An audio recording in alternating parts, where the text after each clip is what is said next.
عالموں کا طریقہ کار یہ ہے کہ سب سے پہلے علم تو دراصل وہی ہے جس پر عمل کیا جائے. جو علم پا کر عمل نہ کرے پھر اس علم کا فائدہ کیا ہے؟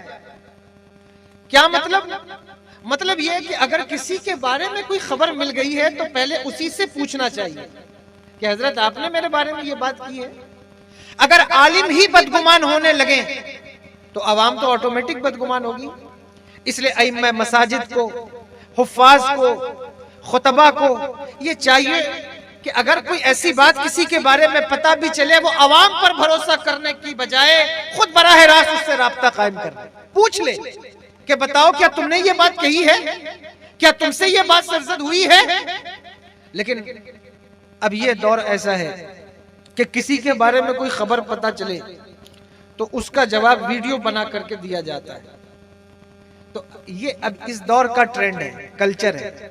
پتہ چلا کسی نے کوئی بات کی ہے، اس سے پوچھنے کے بجائے، اس کا موقف جاننے کے بجائے اس کو ویڈیو میں اس سے سوال کیا اس کی کیا ضرورت ہے. اور جہاں اس کی ضرورت ہے میں اس کا انکار نہیں کرتا، لیکن جہاں بلا ضرورت اس کا استعمال کیا جا رہا ہے یہ کتنی خطرناک بات ہے، کتنی مذموم بات ہے. ایک عالم دین جو مسجد کا خطیب ہے، مسجد کا امام ہے، یا مدرسے کا مدرس ہے، یا مصطفیٰ جان رحمت سرور دو عالم صلی اللہ تعالی علیہ وآلہ وسلم کی امت کو دین بتاتا ہے، اس کی عزت صرف اس کی عزت نہیں ہے بلکہ پورے دین کے ماننے والوں کی عزت بن جاتی ہے.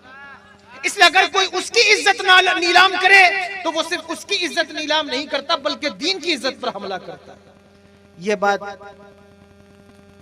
اس لیے میں نے کہہ دی کہ سب سے پہلے علم والوں کو چاہیے کہ وہ عمل کی طرف متوجہ ہوں. جو اچھی باتیں ہیں، جو ٹھیک باتیں ہیں، پہلے ان کی طرف ہمیں خود متوجہ ہونا چاہیے.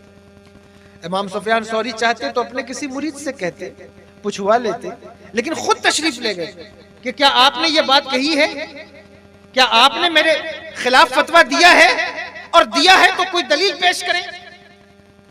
اللہ اکبر.